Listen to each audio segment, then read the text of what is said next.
दो टूक सीधी बात।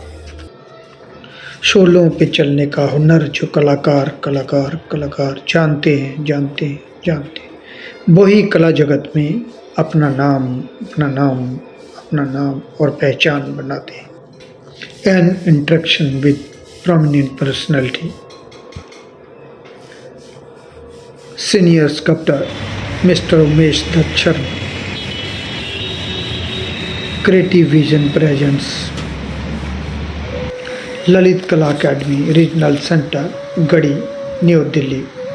दिल्ली को भारतीय महाकाव्य महाभारत में प्राचीन इंद्रप्रस्थ की राजधानी के रूप में जाना जाता है।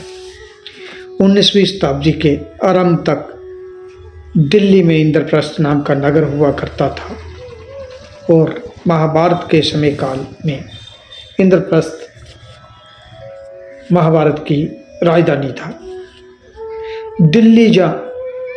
दिल्ली का शब्द का प्रयोग सर्वप्रथम उदयपुर में प्राप्त शिलालेखों पर पाया गया, जिसका समय 1170 ईस्वी निर्धारित किया गया। शायद 1316 ईस्वी तक ये हरियाणा की राजधानी बन चुकी थी। 1206 ईस्वी के बाद दिल्ली सल्तनत की राजधानी बनी, जिसमें मुगल वंशों का राज्य रहा। अब दिल्ली एक महानगर और भारत की राजधानी और राजनेताओं का केंद्र बनी हुई है। जनाब उमेश दत्त शर्मा की पैदाइश भी इसी दिल्ली में 17 जुलाई 1973 राजधानी दिल्ली में हुई। आप एक साधारण परिवार से ताल्लुक़ रखते हैं। आप जी के वालिद साहब श्री बाबूराम शर्मा जी हार्टिकल्चर डिपार्टमेंट में सरकारी पद पर नियुक्त थे और माता श्रीमती हरप्यारी देवी एक कुशल गृहिणी हैं।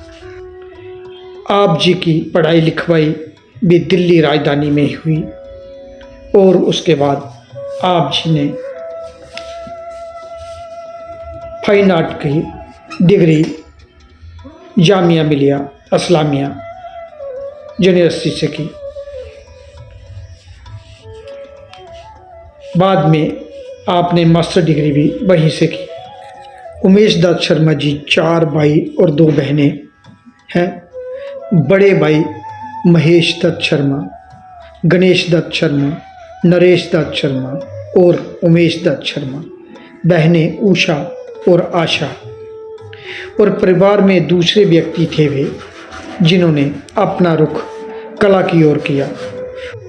जनाब उमेश दत्त शर्मा जी आज Lalit Kala academy regional centre गढ़ी में ही अपना शेयर स्टूडियो में कार्य कर रहे हैं और वे लगातार अपनी जर्नी को अपने अंजाम तक, अपनी मंजिल तक पहुंचाने का प्रयत्न कर रहे हैं। वह लगातार दिन दुगनी और रात चुगनी करके अपना कार्य कर रहे हैं। उमेश दत्त शर्मा जी, नमस्कार, आदाब, सत श्री अकाल। दो टूक सीधी बात प्रोग्राम लेकर एक बार मैं फिर आपकी खिदमत में हाजिर हूँ। जैसा कि आप जानते हैं, इस प्रोग्राम के माध्यम हम आपकी मुलाकात करवाते हैं एक ऐसी शख्सियत के साथ जिन्होंने ज़िंदगी के किसी न किसी सूबे में अपना एक ख़ास मुकाम हासिल किया है, अपनी एक अलग पहचान बनाई है। आज जिस शख्सियत को हमने इस प्रोग्राम में जहनत दी है, उनका नाम किसी तारुफ का मोहताज नहीं है। कला की दुनिया में इनके नाम को सभी जानते हैं। आज हमारे साथ बेहद ही खास मेहमान, जाने माने मूर्तिकार उमेश दत्त शर्मा जी हमारे स्टूडियो में विराजमान हैं। उमेश दत्त शर्मा जी, दो टूक सीधी बात प्रोग्राम में आपका स्वागत है। नमस्कार। उमेश दत्त शर्मा जी, सबसे पहले आप बताइए कि आपका जन्म कहाँ हुआ और उस वक्त आपका कला के प्रति पारिवारिक माहौल कैसा था?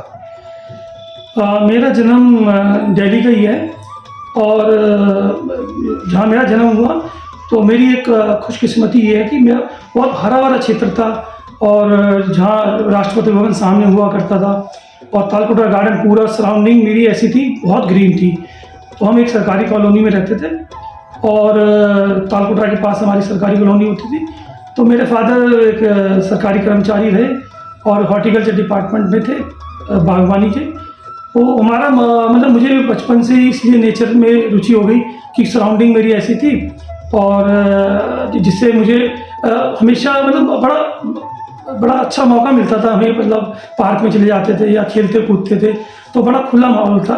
और परिवार में आर्ट में वैसे तो कोई बैकग्राउंड मेरा ऐसा नहीं था, बट मेरी जो सिस्टर है, मेरे से बड़ी सिस्टर है, वो फाइन आर्ट्स में थी। वो जामिया से उन्होंने पेंटिंग में BFA किया, और उससे थोड़ा सा वो तो रुझान तो था ही, लेकिन मेरा रुझान बचपन से ही था। मैं छोटी छोटी चीज़ें घर में बनाता था, लकड़ी में शेविंग ब्लेड से बनाता था, और ड्राइंग तो नहीं करता था, तब मुझे इतना पता नहीं था, लेकिन मैं लकड़ी में ही काम करता था, छोटी छोटी चीज़ें बना ली सब। मैंने कभी क्रिकेट का शेविंग ब्लेड से बैट बनाया एक बार, तो उसमें मैंने फाउंटेन पेन की ट्यूब आती थी हमारे टाइम में, तो मैंने उसके बैट के हत्थे में वो चढ़ा दी, सेलो टेप लगा दी शाइनिंग लाने के लिए। बॉल पेन से कुछ मैंने उसमें वो पावर का बैट आते थे वो बना दिया। तो बचपन से मैं बहुत जरूर बनाता था, तो उस तरह की चीज़ें, छोटी छोटी चीज़ें मैं बनाता रहता था। और घर में सोफ़ा बना दिया, और मैंने कारपेंटर को काम करते हुए देखा तो वो बना दिया। तो स्कल्पचरल का एक ऐसा कुछ अंश मेरे अंदर शायद बचपन से ही आ गया था, या गॉड गिफ्टेड कह लीजिए। तो मुझे बड़ा अच्छा लगता था, लेकिन मुझे कोई बोलता कोई नहीं था कि तुम ये क्यों बना रहे हो या नहीं बनाना तुम्हें, तो मैं बना रही हूँ। परिवार में मतलब आपकी सपोर्ट करते थे इसमें, और आपके घर से ही माहौल था कला का, आप सिस्टर से देख के या उनसे प्रेरणा लेके? जब वो पेंटिंग करती थी, ये तो पता था कि ये फाइन आर्ट कोई सब्जेक्ट है, वो मुझे जब पता लगी गया। वो आपको कब लगा कि मुझे फाइन आर्ट में ही जाना है, जहाँ मुझे कलाकार ही बनना है? हाँ, नहीं, मेरा ऐसा मैंने डिसाइड नहीं किया था कि मुझे ये था कि, क्योंकि मैं जब 11th में आया तो मेरे हमारे सर थे SC आहूजा सर, वो स्कल्पटर हैं, मूर्तिकार हैं। तो जब उन्होंने हमारी 11th में क्लास लेनी शुरू की, तो उनसे पता लगना शुरू हुआ कि वो मूर्ति कला का कुछ कैसे होता है। तो वो थोड़ा सा मुझे कलर्स के बारे में, पहले गुरु रहे वो, और प्रेरणादायी भी रहे। हाँ, वो रहे, बिल्कुल रहे, मार्गदर्शन उन्हीं का ही वजह से। फिर मैंने 12th के बाद 1 साल नॉर्मल BA में एडमिशन ले लिया। तो मुझे था कि शायद नहीं जाना इसमें, बट उन्होंने फिर मुझे थोड़ा सा मोटिवेट किया, काफ़ी उन्होंने बताया कि ये इस तरह से करो। क्योंकि मैं कह रहा, मैं बचपन से जब काफ़ी चीज़ छोटी मोटी बनाता था, जैसे आज मैं एक लेके आया हूँ, तो एक छोटे से लकड़ी में मैंने एक लेडी फिगर बनाई थी। मैं जब जामिया में मैंने एंटर किया था, फर्स्ट ईयर में था, तो ये वुड में बढ़िया स्कल्पचर है उस टाइम का, ये वुड में किया था मैंने। और ये कूड़े में एक लकड़ी जा रही थी स्वीपर, तो मैंने उससे मांग ली लेके, तो मैंने फर्स्ट ईयर में शेविंग ब्लेड से किया था ये, क्योंकि मैं बचपन में करता था। फिर मेरे सर ने फिर मुझे मोटिवेट किया, तो मैं जामिया में मैंने फिर एडमिशन लिया। हाँ, आपने कब BFA और MFA किया, और उस समय कौन कौन आपके गुरु थे जिनसे आपको प्रेरणा मिली, जिन्होंने आपका कला के प्रति मार्गदर्शन किया? मैंने 92 में जामिया मिलिया इस्लामिया में आया, और वहाँ मैंने एडमिशन लिया। तो फिर जब मैंने एडमिशन लिया, तो नॉर्मली जब मुझे वहाँ जाके पता लगा कि यहाँ बच्चे ज़्यादा स्कल्पचर में आते नहीं हैं, बट इत्तेफाक से हम 4 लोग स्कल्पचर में आए थे। तो हमें उस समय भी मेरे को स्कल्पचर का इतना वो नहीं था कि हाँ मैंने एडमिशन ले लिया है और मैं इसमें काम करूँगा, बट एक शौक था कि 3D में कुछ बनाना है और कुछ चीज़ें, मतलब अच्छा लगता था। फिर वहाँ से मेरी जर्नी शुरू हुई। वहाँ हमारे कॉलेज में जावेद सर थे, लतीफ़ा मैम थी, किदवई सर थे, इम्तियाज़ सर बाद में 95 में उन्होंने ज्वाइन किया, वो आ गए। तो इन टीचर से इन लोगों ने बड़ा हमें सिखाया, और पोर्ट्रेट है, कॉम्पोजिशन है, कला की जितनी बारीकियाँ थी आपने फाउंडेशन में सीखी हो। हाँ, सब इन्होंने हमें सिखाया। तो हम लकी रहे कि अच्छे टीचर्स थे, अच्छा स्टाफ था, फैकल्टी अच्छी थी, तो हमें काफ़ी सीखने को मिला इन सब टीचर्स से। तो मास्टर डिग्री आपने कहाँ से की? मास्टर डिग्री मैंने जामिया से की, और मेरी एक ही कंटिन्यूएशन में मुझे मतलब एडमिशन मिल गया। और 98 में मेरा मास्टर डिग्री हुई, और 96 में मेरा BFA हुआ। उमेश दत्त शर्मा जी, आप किस विषय को लेकर अपना कार्य करते हैं, और कौन कौन सी टेक्निक व माध्यम का उसमें इस्तेमाल करते हैं, जरा संक्षेप में बताइए। मेरा सब्जेक्ट तो एनवायरनमेंट से रिलेटेड है, क्योंकि मेरी जो बचपन से सराउंडिंग जो मैं देखता रहा, तो काफ़ी हरा भरा क्षेत्र रहा है। तो हो सकता है वही चीज़ मेरे काम में। कुदरत की गोद में बैठ के आप अपना कार्य करते रहे, नीले आसमान के नीचे। हाँ बिल्कुल, आप ये कह सकते हैं, क्योंकि अरावली बेल्ट हमारे घर के सामने से क्रॉस करती थी। कीकर के जंगल और बिरला मंदिर और हिंदू महासभा, सारा ये स्कूलिंग मेरी वहीं पास ही, तो सराउंडिंग बहुत अच्छी थी। तो उसी में मेरा कि कोई ना कोई चीज़ उस तक वो रिफ्लेक्ट मेरे काम में करने लगी, क्योंकि मुझे वो सब पसंद था। और नेचर को प्रोटेक्ट कैसे करना है, नेचर के बारे में मतलब लोगों में अवेयरनेस कैसे लानी है, या इसकी इंपॉर्टेंस क्या है हमारी लाइफ में, ये सब मेरे सब्जेक्ट का ही मतलब हिस्सा है। उसी ये सब मेरे काम के कौन कौन सा मीडियम और टेक्निक उसमें यूज करते हो आप? वुड में भी काम करते हैं आप, और किन किन मीडियम में काम किया? मीडियम तो मैंने लगभग सारे मीडियम में काम किया हुआ है। Would, metal, fibre, mix media और फाइबर ग्लास, स्टोन कार्विंग भी की है काफ़ी। तो सारी चीज़ों में मतलब बड़े इंटरेस्ट के साथ पूरे इससे काम किया है। और उसमें उसी हिसाब से सब्जेक्ट के हिसाब से मीडियम चूज़ करना, ये सब माइंड में रहता है कि इसकी में कौन सा मीडियम ज़्यादा बेटर है, तो वो सब मेरे काम में रहता है ये सब। वुड के बहुत सारे काम हैं, आपने बड़े बड़े काम भी किए और उसमें असेंबल भी किया आपने, मेटल के भी आपने काम किए। और अभी क्या लगता है आपको, और कौन सा मीडियम ऐसा है जो छूट गया तुझे, आपको लगता है कि मुझे ये भी करना चाहिए, जहाँ इसमें भी खेलना चाहिए? हाँ, मैंने वुड में काम किया काफ़ी, क्योंकि वुड का एक सबसे अच्छी बात ये होती है कि आसानी से मिल जाती है।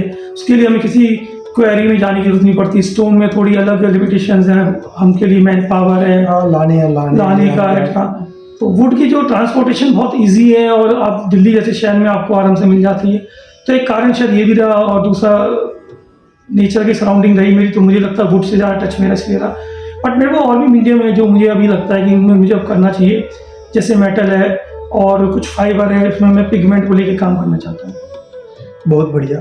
दोस्तों आइए एक नज़र डालते हैं उमेश दत्त शर्मा जी के द्वारा बनाए कुछ मूर्ति शिल्पों के। इस तरह संतराश उमेश दत्त शर्मा जी आज कंटेम्प्रेरी इंडियन आर्ट का चमकता हुआ सितारा हैं। संतराश उमेश दत्त शर्मा जी मूर्ति लकड़ी की हो, यानी काठ की हो, धातु की, और या फिर पत्थर या टेराकोटा सेरामिक मिट्टी की हो, जनाब उमेश दत्त संतराश जी ने इन सब में महारत हासिल कर रखी है। जनाब उमेश दत्त शर्मा जी ने बेसिक प्रतीकों और स्मृतियों के सहारे कामयाबी की ओर नई दास्तान लिखने का कार्य कर रहे हैं। बेहद ही आसपास दिखने वाली प्रकृति की चीज़ों को अपनी अभिव्यक्ति का जरिया बनाकर उमेश दत्त शर्मा ने अभूतपूर्व जरिया बनाया है।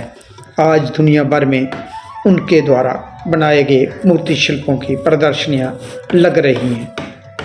संतराश उमेश दत्त शर्मा जी ने अब तक कई मूर्ति शिल्पों की प्रदर्शनियां विभिन्न विभिन्न देशों में कर रखी हैं, और कई ललित कलाओं के कैंप व सिम्पोजियम हो या फिर अन्य डेमोन्स्ट्रेशन, वह लगातार अपनी कार्य को आगे बढ़ाने का कार्य कर रहे हैं। Lalit Kala academy regional centre गढ़ी में वह लगातार अपने मूर्ति शिल्पों को आकार दे रहे हैं। उन्होंने कभी पीछे मुड़ के नहीं देखा, वह सिर्फ अपने कार्य की ओर ही ध्यान देते हैं, और ज़्यादातर वह समय मूर्ति शिल्पों को तराशने का काम करते हैं। वुड कार्विंग ऐसी करते हैं कि मानो कि उनके हाथों की उंगलियां जैसे किसी तानपुरे पे संगीतकार की उंगलियां अपने आप चलती हैं। संतराश उमेश दत्त शर्मा जी विभिन्न विभिन्न टूलों का इस्तेमाल करके, और वे ज़्यादातर मैनुअल कार्य ही करते हैं। आधुनिक टूलों का उपयोग ना करते हुए इनकी कोशिश रहती है कि ज़्यादातर मूर्ति शिल्प अपने मैनुअल हाथों से ही किया जाए। जैसे तरखान आरी से लकड़ी काटता है, उसी प्रकार संतराश उमेश दत्त शर्मा जी अपना कार्य करते हैं। विभिन्न भिन्न टेक्निक और माध्यमों से वे अपने कार्य को भली भांति आकार, रूप व स्वरूप देते हैं। उनके द्वारा बनाए गए काठ के स्कल्पचर कुछ इस तरह एक्सपेरिमेंटल होते हैं जो आप इन तस्वीरों में देख पा रहे हैं। उनके मूर्ति शिल्प ज़्यादातर एक्सपेरिमेंटल वर्क होते हैं। वे कंटेम्प्रेरी आर्ट को अपने नए आकार में डालने का प्रयत्न करते हैं और अपनी तरह से वे उसमें हैंडलिंग करते हैं। टेक्सचर ऐसा कि मानो कि कुदरत द्वारा मूर्ति शिल्प तराशा गया हो। वे अपनी मूर्ति शिल्पों में रंगों का भी प्रयोग करते हैं जो इन मूर्ति शिल्पों में दिखाई दे रहा है। लगातार कार्य करने में जब तक उनको मन की संतुष्टि नहीं मिलती तब तक वह अपने मूर्ति शिल्पों को आकार व प्रदान करते रहते हैं और उसको उसकी मूवमेंट, लचकीलापन या फिर उसकी खुरदरी सतह को अपने माध्यमों से डालने का प्रयत्न करते हैं। घिसाई हो या फिर मिठाई हो या सिलाई हो या फिर उकेरने का काम हो, वे भली भांति मूर्ति शिल्पों को देने का प्रयत्न करते रहते हैं और इन शिल्पों में उन्होंने कई तरह की टूल व माध्यमों से उसको तराशने का कार्य किया है। मूर्ति शिल्प ज़्यादातर उनके छोटे व बड़े दोनों प्रकार के होते हैं और उनका प्रयास रहता है कि वो मूर्ति शिल्पों को उनके हिसाब से ही कार्य करें। नेचर से प्रभावित होकर वे अपना काम करते हैं और कुदरत की गोद में बैठकर एक ऐसी जगह ललित कला द्वारा बनाई गई रीजनल सेंटर गढ़ी, जो एशिया में नंबर 1 आर्ट स्टूडियो कहलाता है, आज वहीं पे रहकर वे अपना कार्य कर रहे हैं। उमेश दत्त शर्मा जी फाइलों का इस तरह इस्तेमाल करते हैं कि जो 100 साल हमारी पुरानी टेक्निक थी वो आज भी वो अपने हाथों द्वारा बनाते हैं। उनका ज़्यादातर कार्य मैनुअल ही होता है और वह बनाने से पहले वो भली भांति उसके स्केच व ड्राइंग व पेंटिंग तैयार करते हैं, फिर उसको अपने मीडियम के हिसाब से उसको तराशने का काम करते हैं, या फिर उसको वैक्सिंग करना हो, मेटल में करना हो, जहाँ अलग अलग प्रोसेस रहते हैं, वो उन्हीं प्रोसेसों से गुजरते हुए अपने अनुभवों और एक्सपीरियंस से वो ब्रांज का हो या फिर अन्य किसी धातु का, वे सबको भली भांति करने का प्रयत्न करते हैं। मूर्ति शिल्प पत्थर का हो या फिर अन्य धातु या मटेरियल का हो, उसको सर्वप्रथम ड्राइंग उसका खाका तैयार किया जाता है, फिर उसको उसके माध्यम के हिसाब से असेंबल किया जाता है, जैसे इन मूर्ति शिल्पों में दिखाई दे रहा है। आज संतराश उमेश दत्त शर्मा जी अपने परिवार के साथ एक सुखी जीवन बिता रहे हैं दिल्ली में। आज वे अपने परिवार के साथ ही बाकी का समय बिताते हैं। कुछ समय अपने बच्चों के साथ और कुछ माँ बाप के साथ, भाई बहनों के साथ, सभी के साथ वे एक साथ रहने का प्रयत्न करते हैं। उमेश दत्त शर्मा जी, अब तक आपने कहाँ कहाँ नेशनल, स्टेट और इंटरनेशनल लेवल पे जो प्रदर्शनियाँ होती हैं आपने कहाँ कहाँ की और किन किन जगहों पे की, जरा संक्षेप में बताइए। कॉलेज टाइम में हम लोगों को ग्रुप शोज़ में पार्टिसिपेट करने का मौका मिला। और मुझे याद है गैलरी हुआ करती थी उस समय, आर्ट एंड सोल। तो उनके जो क्यूरेटर थे मिस्टर अशोक बत्रा जी, तो वो बच्चों को लेके और यंग कॉलेज स्टूडेंट्स को लेके काफ़ी वो रहते थे, उनके पास प्लान थे, तो बच्चों को बड़ा मोटिवेट करते थे। तो सबसे पहला मेरा ग्रुप शो हम लोगों का वहीं हुआ, जिसमें कॉलेज ऑफ आर्ट जामिया के सारे स्टूडेंट्स थे। और ग्रुप शोज़ में काफ़ी पार्टिसिपेशन होता रहा। और कोई एग्जीबिशंस होती हैं, गवर्नमेंट की एग्जीबिशन होती है, ललित कला अकेडमी का है, तो उसमें पार्टिसिपेशन रहा, नेशनल में पार्टिसिपेशन रहा। और आईफेक्स हो गया, साहित्य कला परिषद हो गया, ललित कला की एनुअल एग्जीबिशंस हो गई, या साहित्य कला की एनुअल एग्जीबिशंस में पार्टिसिपेशन रहा। और उसमें फिर कई जगह कुछ अवार्ड भी मिले, फेलोशिप्स भी मिली। तो इस तरह से हमारा था। उमेश दत्त शर्मा जी, अब तक आपको कहाँ कहाँ अवार्ड व स्कॉलरशिप या फेलोशिप कहाँ कहाँ से मिले और किन स्थितियों में आपने उसको करते रहे, जरा संक्षेप में बताइए। मुझे जो सबसे पहला अवार्ड मिला था 96 में, जब मैं 4th ईयर BFA में था। तो मुझे महात्मा गांधी एग्जीबिशन, महात्मा गांधी की एक 125वीं वर्षगांठ पे एक एग्जीबिशन थी यूपी गवर्नमेंट की। तो उसमें मेरे को फिर मैंने जिस कंडीशंस में काम किया, लास्ट डेट भी निकल गई है, मुझे थोड़ा फिर बाद में मैंने काम भेजा, तो लास्ट डेट एक्सटेंड भी हुई। तो बट मुझे वहाँ अवार्ड मिला। तो वहाँ सबसे पहले मैंने कास्टिंग में सबसे पहला काम वहाँ किया। तो और गन मेटल में मैंने काम किया था, तो वहाँ सबसे पहला अवार्ड मुझे वहाँ मिला। फिर मुझे आईफेक्स में 2006 में वुड में अवार्ड मिला।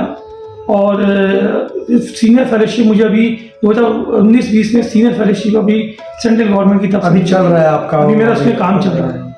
आप लगातार काम करते हैं, उससे बातचीत भी होती है। तो आप उमेश दत्त शर्मा जी, जब ये पैसे मिलते हैं या जो सरकार हमें स्कॉलरशिप फेलोशिप, क्या इससे पूरा आपको संतुष्टि मिलती है, या ये बढ़ना चाहिए, या कुछ इसमें कुछ परिवर्तन होना चाहिए, आपको क्या लगता है? हाँ, इसलिए पैसा तो बहुत कम पड़ता है आर्टिस्ट के, जैसे आजकल मटेरियल कॉस्ट है, लेबर कॉस्ट है, और आर्टिस्ट की अपनी मेहनत है, और जो उसके अपने एफर्ट्स होते हैं, तो पैसा तो बहुत कम पड़ता है। तो हम लोगों को उसमें उसी बजट में मैनेज करना होता है कि भाई अब जो फिक्स पैसा में मिल रहा है, इसमें हम मैक्सिमम अच्छा क्या कर सकते हैं, यही बस रहता है। भारत सरकार को इसको पैसा और बढ़ाना चाहिए कि बहुत पिछले 15-20 साल से मैं देख रहा हूँ, ये जितना था उतना ये 20,000 ही मिल रहा है सीनियर फेलोशिप का। सीनियर फेलोशिप, अगर सीनियर कलाकारों को ये रकम थोड़ी बढ़ाई जाए तो और बेहतर काम कलाकार कर सकते हैं। जी बिल्कुल, आप सही कह रहे हैं, क्योंकि इसमें तो आप अगर मैं सपोज़ कोई बड़ा स्कल्पचर असेंबल या मेटल का, जैसे मेरा प्लान था इस फेलोशिप में, बट वो इतना पॉसिबल नहीं हो पाया, क्योंकि वो मटेरियल और मेटल कॉस्ट इतनी है कि आप बहुत छोटे छोटे काम करोगे तो वो हमारा काम का आइडिया ऐसा होता है कि थोड़ा बड़ा काम ही जाता है, तो वो पॉसिबल नहीं है, तो हम सोच नहीं सकते। तो हमें फिर ऑप्शन दूसरे ढूंढने पड़ते हैं, वुड में या फिर फाइबर ग्लास में, तो लिमिटेशंस है हमारे सामने। उमेश दत्त जी, अब तक आपके किन किन गैलरियों में काम लिया, या किन म्यूजियम में, संग्रहालय में, या प्राइवेट कलेक्शन कहाँ कहाँ है आपकी? मेरे काम का कलेक्शन है, दिल्ली कॉलेज ऑफ आर्ट है, नॉर्थ जोन कल्चरल सेंटर है, जामिया मिलिया इस्लामिया है, प्राइवेट कलेक्टर्स भी हैं, दिल्ली में हैं, दिल्ली से बाहर भी हैं, और इस तरह से काम कलेक्शन में जाता है। बट खुशी होती है कि लोग काम थोड़ा सा अप्रिशिएट करते हैं, थोड़ा सा हमारा भी हौसला बढ़ता है। बस हम चाहेंगे कि हमारा काम बस लोगों तक पहुँचे और हमारी बात लोगों तक पहुँचे। अब तक आपने कहाँ कहाँ वर्कशॉपें की, या कैंप, या सिंपोजियम, या फिर ऐसे जो आप डेमो के लिए जाते हैं, या छोटी मोटी वर्कशॉपें होती हैं, जरा संक्षेप में बताइए। हाँ, वर्कशॉप्स की हैं, दिल्ली गवर्नमेंट की काफ़ी वर्कशॉप्स की हैं हमने।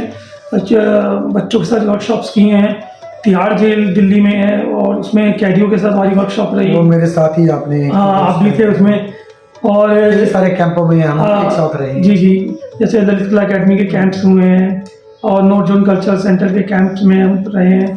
तो उसमें थोड़ा मौका मिलता है कि उसमें हमें मीडियम लिमिटेशन साइज़ का नहीं होता है, हमें एक्सपेरिमेंट करने का मौका मिलता है। तो एक थोड़ा अच्छा लगता है कैंप में जाके कि गेट टुगेदर होता है, मिलने को मिलता है, जी लोगों का हाँ। काम देखने को मिलता है और एक एक्सपेरिमेंट काम करने का मौका मिलता है। दूसरे आर्टिस्टों से बात होती है, उनसे मिलने का मौका मिलता है। उमेश दास शर्मा जी, आप Lalit Kala academy regional centre गढ़ी में काफ़ी अरसे से आप जहां जुड़े हुए हैं और काम भी करते रहे हैं, और इसमें कैसा माहौल है जो नए कलाकार हैं जो आना चाहते हैं तो उनके लिए जहां क्या क्या सुविधाएं हैं जिससे वो अपना बेहतर काम कर सके? आप अपने अनुभव के हिसाब से बताइए, आपका कैसा यहाँ रहा और कैसा चल रहा है? अभी भी आप यहीं पे काम कर रहे हैं? मेरे हिसाब से तो ललित कला अकेडमी जो है, मेरे ख्याल से जितना मुझे जानकारी है और मेरे दोस्तों से पता लगता है जो विदेशों में भी जा चुके हैं, कि पूरे विश्व में इतने बड़े क्षेत्र में कहीं स्टूडियो नहीं बने हुए हैं, ये सिर्फ भारत में बने हुए हैं। एशिया का नंबर 1 एशिया में सबसे बड़ा बल्कि सेंटर है। मेरे फ्रेंड हैं जो बाहर भी, तो उन्होंने ये बताया। तो यहाँ पर अनुभव तो मेरा अच्छा ही रहा और शांत माहौल है, और जिसको काम करना है उसके लिए ये क्षेत्र बहुत ही अच्छा है। मतलब अपना आप शांति से काम कर सकते हो, कोई डिस्टर्बेंस ऐसे अननेसेसरी नहीं है किसी की।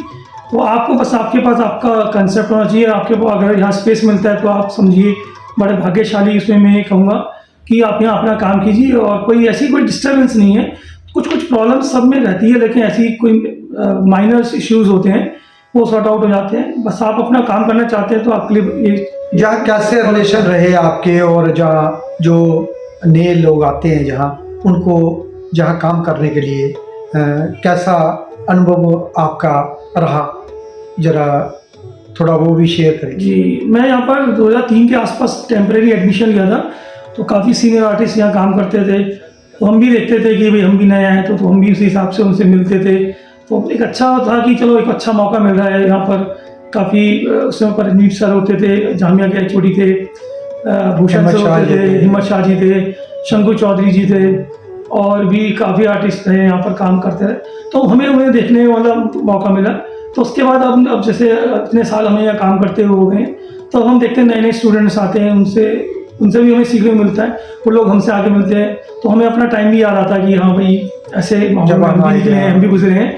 तो अच्छा लगता है, नए लोग आते रहे, आज हमें कल और लोग आएंगे यहाँ पर।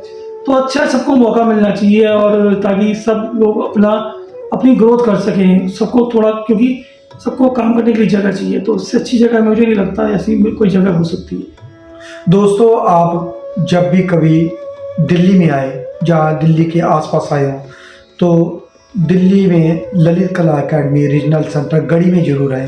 उमेश जी यहीं पे काम करते हैं और ये बहुत ही बढ़िया काम है इनका, और सीनियर कलाकार हैं। काफ़ी अरसे से मैं भी देख रहा हूँ इनको, मेरे साथ ही काम करते थे एक स्टूडियो में। हम लोग 15-20 साल देखते देखते हो गया, और मैक्सिमम एग्जीबिशन हों या वर्कशॉपें हों या कैंप हों, तो हम शेयर करते रहे और बातचीत भी करते रहे। दोस्तों, आपको जब भी कभी मौका मिले तो आप Lalit Kala academy regional centre गढ़ी में जरूर आए। Umesh Dutt Sharma ji, Lalit Kala academy regional centre जैसे सेंटरों को और कैसे बेहतर बनाया जाए, जहाँ इसमें क्या क्या सुविधाएं रही जो हम और इसको कम कर सकें, आपके क्या सुझाव हैं? मेरे ख्याल से मैं, क्योंकि 2003 से यहाँ पर हूँ, अभी टेम्परेरी एडमिशन आए, तो मैं बाद में काफ़ी टाइम से यहाँ पर हूँ। तो मुझे लगता है कि हर क्षेत्र में कुछ ना कुछ बात अच्छाइयाँ होती हैं, तो कुछ उसमें कुछ कमियाँ भी बनी रहती हैं, और उसके स्तर अलग अलग होते हैं, और उनको फिर सॉर्ट आउट भी किया जा सकता है। क्योंकि अभी जैसे एकेडमी में मैं इतने साल देख रहा हूँ, तो यहाँ पर जैसे कुछ स्पेस का इशू भी कई आर्टिस्टों का रहता है। तो कुछ यहाँ पर जैसे एकेडमी के ऐसे सेंटर और बढ़ाए जाएँ अदर स्टेट्स में, या उनका कोई एक जोन वाइज, जैसे एक जोन में 4 स्टेट कर दो जहाँ ऐसे बड़े स्टूडियोज़ बने, क्योंकि जो आर्टिस्ट दूर से आते हैं बेचारे, ट्रैवल करते हैं या रेंट पे रहते हैं, तो उनके लिए बड़ी कठिनाइयाँ होती हैं, बड़ी मुश्किलें होती हैं, क्योंकि फ्रीलांसर्स होते हैं ज़्यादातर, तो रेंट पे रहना है, काम भी करना है और मुश्किलें फेस करते हैं। अगर उनके घर के नियर बाई कुछ सेंटर्स हो जाएंगे तो शायद उनको ज़्यादा अच्छा, वो एक अच्छा मुकाम मिल पाएगा। और यहाँ पर जैसे कास्टिंग का जो काम है काफ़ी टाइम से बंद है, अगर वो फिर से चालू हो जाए, शुरू हो जाए, तो आर्टिस्टों को थोड़ा बाहर इतना डिपेंडेंसी कम हो जाएगी। आर्टिस्ट लोग मिलके भी आपस में कास्टिंग का काम कर सकते हैं, जिससे उनका थोड़ा पहले करते थे जैसे, हाँ जैसे पहले अभी होता तो था, बहुत सारी टेक्निक भी नहीं आ रही हाँ है, कॉस्ट इफेक्टिव भी रहेगा। अब तो काफ़ी टेक्नोलॉजी आ गई है, तो कास्टिंग को थोड़ा पॉल्यूशन वाला काम भी थोड़ा सा इतना इशू नहीं रहेगा, ताकि उस पर क्षेत्र में काम किया जाए। जो अभी यहाँ के अभी जो सर चेयरमैन सर है नागदास जी, तो वो भी खुद आर्टिस्ट हैं, तो इन समस्या को से वो भी वाकिफ़ हैं। तो अगर थोड़ा वो आर्टिस्ट से मिलके उनके सजेशन लिए जाएँ, थोड़ा हर डिपार्टमेंट के आर्टिस्ट से कंसर्न किया जाए, ग्राफिक हो या पेंटिंग हो या सेरेमिक हो, तो जो भी है यहाँ पर उनसे कंसर्न करके सब आर्टिस्टों से थोड़ा सा, अगर थोड़ा थोड़ा उनसे भी बात करके उनकी प्रॉब्लम को सॉर्ट आउट किया जाए तो अच्छा होगा, और इससे एकेडमी की ग्रोथ है। और ये एक मैसेज बाहर के लिए भी जाएगा कि हमारे देश में आर्ट का इतना अच्छा माहौल बनेगा कि, बट ये कि सेंटर्स जरूर बढ़ाए जाएँ इसके अगर हो सके, क्योंकि अभी सेंटर इतने नहीं है, जितने आर्टिस्ट बढ़ रहे हैं, लोग एडमिशन ज़्यादा ले रहे हैं फाइन आर्ट्स में, तो उनको भी एक मौका चाहिए होता है कि काम करने की जगह मिले। और अगर एकेडमी के द्वारा ऐसा कोई काम होता है या बात होती है तो हम इसका समर्थन करेंगे और हम भी इसके एकेडमी के साथ रहेंगे, और हम तो यही चाहेंगे कि ये चीज़ आगे बढ़े। हाल ही में हमारे नए चेयरमैन आए हैं नागदास जी, आपने बहुत बढ़िया बोला कि कलाकार भी हैं और वो काफ़ी इन चीज़ों पे ध्यान भी दे रहे हैं, वो करने का प्रयास भी कर रहे हैं, कंटिन्यू प्रोग्राम भी करवा रहे हैं। Lalit Kala academy regional centre में भी कुछ प्रोग्राम बढ़ाने चाहिए, आपके क्या सुझाव है? हाँ बिल्कुल बिल्कुल, क्योंकि सिर्फ मेरे हिसाब से कि काम करने की इम्पोर्टेंस अपनी जगह है, साथ में आर्टिस्ट को थोड़ा पढ़ना लिखना, कुछ शोज़ हैं, कोई भी स्लाइड शो हैं, दूसरे आर्टिस्ट से इंटरेक्शन है कि वो आर्टिस्ट काम के बारे में क्या सोचता है या किस मीडियम में काम कर रहा है, किन कंडीशंस में उसने काम किया है। अब सपोज़ कोई नॉर्थ ईस्ट का आर्टिस्ट यहाँ की स्लाइड शो करता है, तो ऑब्वियसली हमें वहाँ का कल्चर पता लगेगा, वहाँ की चीज़ें पता लगेगी, वहाँ की अच्छाइयाँ, वहाँ की कुछ डिफ़िकल्टीज़ भी हमें पता लगेंगी। और ये एक तरह से एक्सचेंज प्रोग्राम है कि वो उनके बारे में हमें पता लग रहा है। ऐसे ही हम वहाँ जाएँ, क्योंकि अगर सेंटर खुलेंगे तो हम लोग भी वहाँ जाकर अपने स्लाइड शो करेंगे, वो लोग आके यहाँ काम करेंगे या शोज़ करेंगे। तो थोड़ा सा गैलरी है, जैसे शोज़ थोड़े से यहाँ बीच बीच में होते रहें, वेदर कंडीशंस को देखते हुए कि गर्मी में लोग कम आते हैं, तो ऐसे पीक सीजन्स होते हैं जिसमें एकेडमी या आर्टिस्टों को गैलरी प्रोवाइड करे, जो भी एकेडमी अपने ऑलरेडी गैलरी है और होते भी हैं शो, अभी कुछ अरसे से थोड़े रुके हुए हैं, बस पहले चल रहे थे कंटिन्यू। उनको थोड़ा सा बढ़ाया जाए तो ज़्यादा अच्छा रहेगा। उमेश दत्त शर्मा जी, दृश्य कला के अतिरिक्त और ऐसी कौन सी कला है जो आपको प्रभावित करती है, जहाँ आपको अच्छी लगती है, जरा संक्षेप में बताइए। मेरे हिसाब से तो एक कलाकार जो होता है वो किसी भी क्षेत्र में हो, स्कल्पटर हो या पेंटर हो या और भी किसी फील्ड का हो, तो उसके अंदर कई तरह के कलाकार छुपे होते हैं, तभी उसकी कोई भी मूर्ति या पेंटिंग एक अच्छे फॉर्म में निकलती है। क्योंकि हम लोग भी जब अपने लिए काम करते हैं तो उसकी अपनी एक स्क्रिप्ट बनाते हैं कि एक अपनी नरेशन होता है, एक स्टोरी होती है, फिर हमारा 3D आता है उसी तरह से। तो उसके अलावा जैसे मुझे पोइट्री बड़ी अच्छी लगती है, थोड़ा लिखना कभी मौका लगता है तो आप लिखते भी हैं? हाँ, करते रहते हैं, सोशल मीडिया में, इंस्टाग्राम पे डाल देता हूँ। और उसके अलावा थिएटर भी मुझे पसंद रहा काफ़ी, तो मैं पहले सोचता था कि बीच में कहीं थोड़ा सा किया जाए, तो वो सब हो नहीं पाया। लेकिन ये कि मैं बीच बीच में कभी प्लेज होते हैं अच्छे मंडी हाउस में, तो प्लेज देखने के लिए आता हूँ। और मैं अभी जब कॉलेज में अभी बीच में कॉलेज वार्ड में और जामिया में पढ़ा रहा था, तो मैं बच्चों को भी थोड़ा सा यही बोलता था कि अपने काम के अलावा भी ना कई चीज़ें पढ़ने की आदत डालिए, चाहे वो कोई भी सब्जेक्ट हो, कोई भी हो, साइंस का से रिलेटेड हो, लिटरेचर हो या कोई सिनेमा से रिलेटेड आपकी कोई वो, तो आप पढ़िए। और मतलब अपनी फील्ड के अलावा वो बहुत ज़रूरी है, जिससे आपके आइडिया जनरेट होते हैं और आपको नई डायमेंशन मिलती है काम में, और आपको पता लगता है कि, क्योंकि मेरे साथ तो मेरा निजी अनुभव यही रहा है कि मैंने कई अच्छी फिल्मों से भी मेरे को स्कल्पचर के आइडियाज़ आए हैं, तो मेरा निजी तौर रूप से तो यही राय है कि आर्टिस्ट उसके अलावा भी कई चीज़ें थोड़ा पढ़नी और लिखनी चाहिए, लोगों से उस हिसाब से लोगों के कैसे मिलना भी चाहिए। तो आपके काम में हेल्प भी करता है, नुकसान आपको बिल्कुल नहीं करेगा। तो आप उसमें से पॉजिटिव चीज़ें निकालिए और आप वो भी एक आर्ट फॉर्म्स हैं, प्ले हो गया या पोइट्री हो गया, लिटरेचर कोई भी है, या साइंस की से रिलेटेड कुछ है, तो वो भी एक आर्ट फॉर्म है। तो आप उसमें से भी कुछ सीखिए, निकालिए और आगे चलिए। उमेश दत्त शर्मा जी, आप काफ़ी अरसे से फ्रीलांस काम कर रहे हैं और फ्रीलांस कार्य करना बहुत ही जटिल काम है और आप किन किन परिस्थितियों से गुजरना पड़ता है। आप जॉब भी किए, कई बार आपने कई संस्थाओं के साथ काम भी करते हैं और कई सारे कमर्शियल काम भी किए। मेरे साथ भी आप करते थे, प्रतिविधान के आप लोग एक टाइम पे ठेक लेते थे, वहाँ भी काम करते थे, है ना। तो मैं भी फ्रीलांसर हूँ, आप भी फ्रीलांसर हैं। तो आपके क्या अनुभव रहे और क्या उतार चढ़ाव आए, इनमें जरा संक्षेप में बताइए।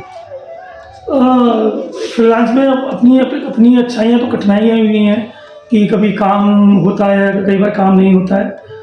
लेकिन कि लोगों से आप जुड़ते रहिए, मिलते रहिए, जो मैंने अभी कहा ना कि अपनी फील्ड के अलावा भी हमारे पास ऐसा होता है। तो कठिनाइयाँ हैं, फ्रीलांस काम में इतना आसान नहीं है, सरकारी काम भी होते हैं और गैर सरकारी भी होते हैं। तो हमारा कोशिश ये रहती है, क्योंकि हम आर्टिस्ट लोग जो फ्रीलांस काम करते हैं उसका स्तर यही रहता है कि क्योंकि सरकार में अपने क्राइटेरियाज होते हैं जो भारत से रहती हैं, उसमें बंदिशें हैं। तो हम कलाकारों को थोड़ा वहाँ कठिनाइयाँ रहती हैं, उनके पेपर्स वर्क हम कई बार नहीं पूरे कर पाते, तो हमें काम नहीं मिल पाते हैं। पर कोशिश हमारी ये लगे हुए हैं कि जो उनके कंप्लाइंसेस हैं हम पूरे कर पाए हैं।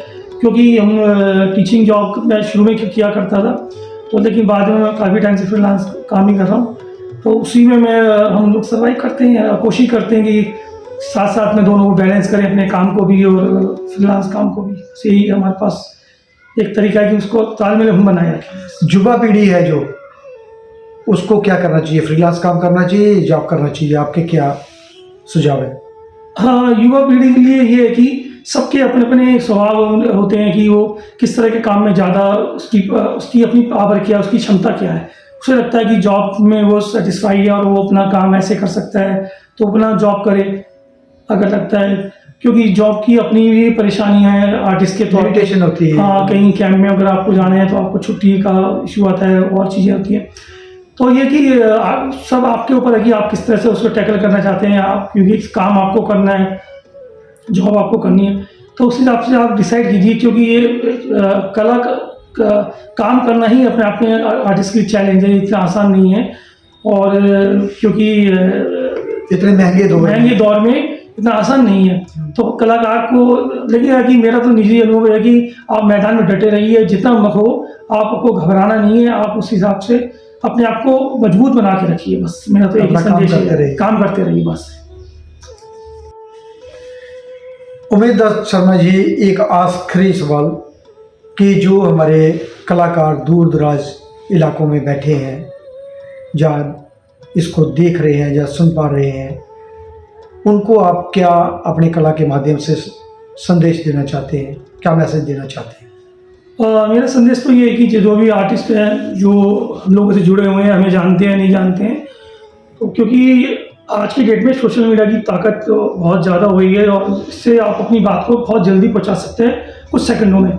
तो मेरा सबसे यही एक गुजारिश है, मैं आर्टिस्टों में वो कमी देखता हूँ कि आप जो भी काम करें, अपने नए नए काम करें और सोशल मीडिया के थ्रू अपने एक दूसरे को शेयर करें, टैग करें और एक दूसरे के काम के बारे में कमेंट जरूर दें। और सिर्फ ये नहीं कि वेरी गुड या वो, इसमें नॉर्मली ऐसे देखता हूँ। तो थोड़ा कमेंट्स थोड़े से ना, चाहे अगर नेगेटिव भी है तो थोड़ा सा आर्टिस्ट को थोड़ा पुश करने के लिए थोड़ा पॉजिटिव वे में आप उसको क्रिटिसाइज भी कर सकते हैं।